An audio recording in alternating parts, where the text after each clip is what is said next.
प्रकाश के अपवर्तन का शेष भाग रह गया है, उसको पढ़ेंगे। उसके अंतर्गत प्रतिबिंब, जो दो प्रकार के हम अगला दिन पढ़ चुके थे, आज दोनों प्रतिबिंब का आज हम परिभाषा जानेंगे कि वास्तविक प्रतिबिंब किसको कहेंगे और काल्पनिक प्रतिबिंब किसे कहेंगे।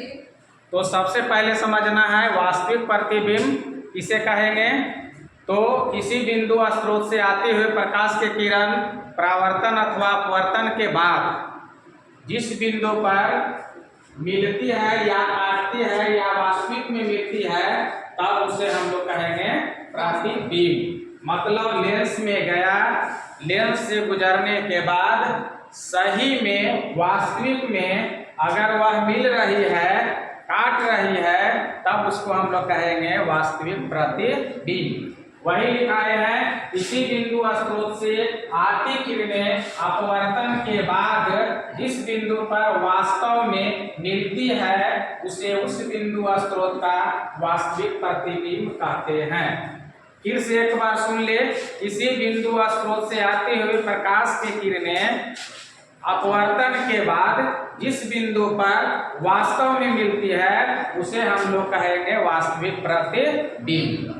वास्तविक प्रतिबिंब जो होता है वह हमेशा सीधा बनता है। ध्यान रखेंगे, वास्तविक प्रतिबिंब जो बनता है वह कैसा बनता है, वो सीधा उल्टा बनता है। वास्तविक प्रतिबिंब जो है उल्टा बनता है। यही लिखे हम लोग, वास्तविक प्रतिबिंब हमेशा उल्टा बनता है। क्या बनता है? हमेशा उल्टा बनता है और इसे पर्दे पर उतारा जा सकता है।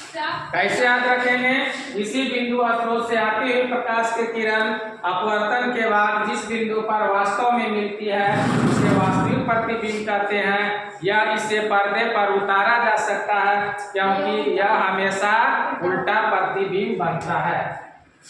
एक प्रश्न यहाँ उठता है कि वास्तविक प्रतिबिंब को क्या पर्दे पर उतारा जा सकता है? लिखेंगे, वास्तविक प्रतिबिंब को पर्दे पर उतारा जा सकता है क्योंकि यह हमेशा उल्टा प्रतिबिंब बनाता है। जब भी उल्टा प्रतिबिंब बनेगा तब उसको पर्दे पर उतारा जा सकता है। काल्पनिक प्रतिबिंब, इसी का दूसरा नाम है आभासी प्रतिबिंब। काल्पनिक प्रतिबिंब कल्पना के आधार पर या लगे कि मिल रहा है, लगे कि काट रहा है, तब मान लिया जाए, तब उसको हम लोग कहेंगे काल्पनिक प्रतिबिंब। परिभाषा इसको कैसे याद हम लोग रखेंगे? किसी बिंदु स्रोत से जाते हुए प्रकाश के किरण अपवर्तन के बाद जिस बिंदु पर काटती हुई मालूम पड़े, सही में काट रहा है नहीं लेकिन लग रहा है कि काट रहे हैं, तब उस स्थिति में उसको हम लोग कहेंगे काल्पनिक प्रतिबिंब। काल्पनिक प्रतिबिंब को पर्दे पर नहीं उतारा जा सकता है। काल्पनिक प्रतिबिंब को पर्दे पर हम लोग नहीं उतारेंगे क्योंकि यह हमेशा सीधा प्रतिबिंब बनाता है।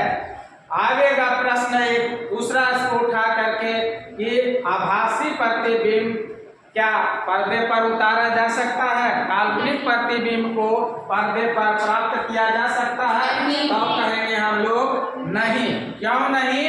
क्योंकि यह हमेशा सीधा प्रतिबिंब बनाता है। कभी कभी देता है वास्तविक प्रतिबिंब और काल्पनिक प्रतिबिंब में अंतर बताने के लिए।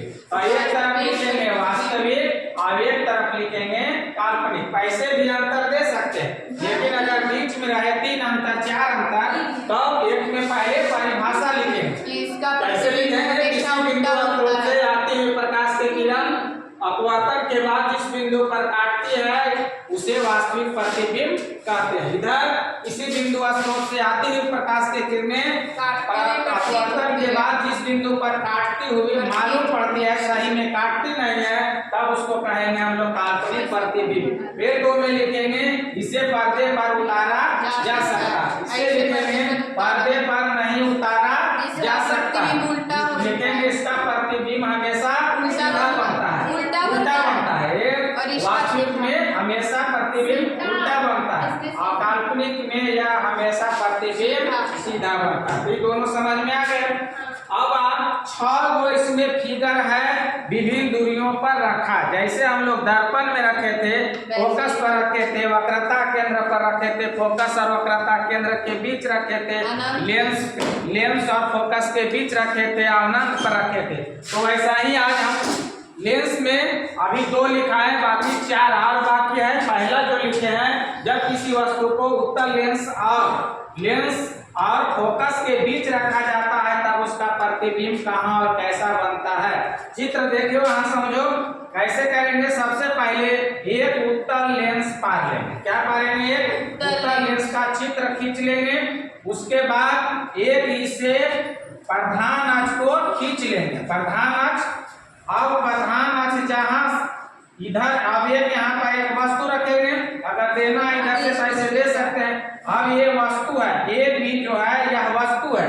अब इस पर जब हम प्रकाश के किरण मारते हैं तो यह यहाँ टकराता है और एक किरण प्रकाशीय केंद्र से गुजरते हुए सीधे आगे की ओर निकल जाता है और यहाँ जब गया तो अपवर्तन के बाद मुख्य फोकस से होते हुए आगे की ओर बढ़ जाता है। जब यह इसी को पीछे की ओर बढ़ाते हैं तो एक बिंदु पर यह दोनों किरण काटता है। काटने के बाद जहां पर काटता है वहां से प्रधान अक्ष पर लंब डाल देते हैं। लंब डालने पर जो चित्र प्राप्त होगा, जो फिगर प्राप्त होगा, वही उसका प्रतिबिंब हो जाएगा। तो ए बी वस्तु हो गया और ए डैश और बी डैश क्या हो गया? इसका प्रतिबिंब हो गया। तो 2 प्रतिबिंब, यह लिखे प्रतिबिंब ए डैश और बी डैश बनाता है, ए डैश बी डैश बनाता है, जो काल्पनिक तथा प्रतिबिंब उसी ओर बनता है जिस ओर वस्तु रहता है और सीधा बनता है। दे देगा, प्रश्न पूछेगा। जब वस्तु को उत्तल लेंस के सामने फोकस पर रखा जाता है तब उसका प्रतिबिंब कहाँ बनता है? तो कहाँ कहेंगे? कहाँ बनता है? प्रतिबिंब जो काल्पनिक बनता है प्रतिबिंब के उसी ओर बनता है जिस ओर वस्तु रहता है। जिधर फैल है उधर बनेगा, इधर नहीं बनेगा। कैसा बनेगा? सीधा बनेगा। अब आकार में कैसा बनेगा? बड़ा बनेगा, याद रखना। फिर यही है, जब वस्तु को उतले लेंस में फोकस पर रखा जाता है, आकार में बड़ा, अब फोकस पर रखा जाता है तब उसका प्रतिबिंब कहाँ कैसा बनेगा? तो फिर इसको लेंगे, एक पहले नॉन लेंस खींचेंगे, उत्तल लेंस खींचेंगे। एक इधर से प्रधान अक्ष जो है इसको खींच लेंगे। उसके बाद एक वस्तु को इस पर डाले रखेंगे। रखने के बाद इधर से जब फोकस जाता है तो एक प्रकाशीय केंद्र जो P है यहाँ से होकर गुजरता है। दूसरा किरण जाता है लेंस पर और लेंस में टकराने के बाद यह फैलते हुए चल जाता है। देखने से लग रहा है यहाँ कुछ है, इधर धीरे धीरे बढ़ते जा रहा है। तो प्रतिबिंब कहाँ बन रहा है? प्रतिबिंब अनंत पर बन रहा है, बहुत दूर में बन रहा है, जिसका हम लोग कल्पना नहीं कर सकते, बहुत दूर में। तो अनंत पर बनता है, कैसन बनता है? तो वास्तविक बनता है। और कैसन बनता है? तो उल्टा बनता है। वस्तु से कैसा बनता है? तो वस्तु से बहुत बड़ा बनता है। तो इतना बात किए। अब एक क्वेश्चन आप लोग सुनाइए और बतलाइए। देखो ये बना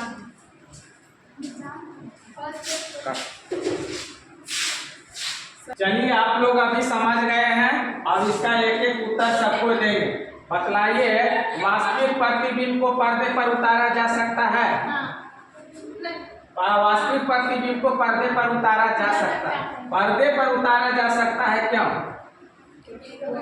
क्योंकि यह हमेशा उल्टा बनाता है। इस प्रतिबिंब में वस्तु उल्टा बनता है। वास्तविक प्रतिबिंब में वस्तु उल्टा बनता है और इसमें सीधा बनता है। जिस प्रतिबिंब देखने पर हमें पता चला कि यह सीधा बन रहा है तो वह कौन प्रतिबिंब होगा? सीधा बनेगा तो काल्पनिक और उल्टा बनेगा तो और जब वस्तु को लेंस और फोकस के बीच रखा जाता है तब उसका प्रतिबिंब बड़ा बनता है कि छोटा? बड़ा बनता है। और उल्टा बनता है कि सीधा? किस ओर बनता है? जिस ओर वस्तु रखा जाता है उसी ओर बनता है। जब वस्तु को फोकस पर रखा जाता है तब उसका प्रतिबिंब कहाँ बनता है? बहुत वस्तु से बहुत दूर अर्थात अनंत पर बनता है। कैसा बनता है? हाँ, बहुत बड़ा बनता है। उल्टा बनता है कि सीधा बनता है? उल्टा। उल्टा। हमें उल्टा बनता है तो वस्तु से बड़ा कि छोटा? बड़ा। थोड़ा सा बड़ा कि बहुत सा बड़ा? बहुत बड़ा। आज जो चैप्टर पढ़े हैं कौन चैप्टर? प्रकाश का इसके पहले हम लोग पढ़ चुके थे लेंस के बारे में। लेंस कितने प्रकार के था? दो प्रकार के। कौन कौन? चलिए, बहुत अच्छा, ताली बजा देंगे, अपने अपने बजा लीजिए।